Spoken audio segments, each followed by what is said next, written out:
And I'm taking the sausage out of the casing, just with my hands. It's sort of like they were little meatballs. I'm going to break it up a little bit, but I kind of like these chunks without the casing.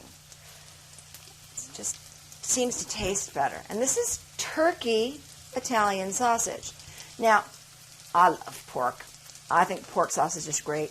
But every now and then the turkey is kind of nice. It's a little bit lighter. I know it's a little healthier for me. It's a little better for my cholesterol. And it tastes the same.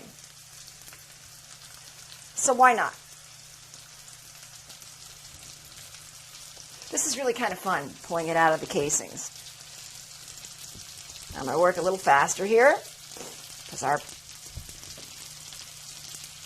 onions are starting to brown a little bit. Okay, got all that out of the casing.